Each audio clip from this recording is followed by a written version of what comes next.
अरे इतना बड़ा कुत्ता कहाँ से आ गया? भागो, भागो, भागो। डरो मत, मैं इसे रोकूंगी। अब वक्त आ गया है अपनी जादुई पावर का।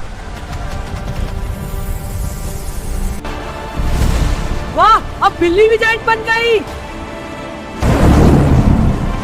ये गांव तुम्हें तबाह नहीं करने दूंगी।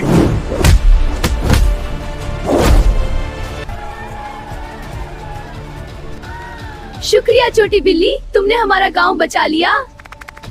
अगर मेरी स्टोरी पसंद आई हो तो वीडियो लाइक करें, शेयर करें और चैनल को सब्सक्राइब करें।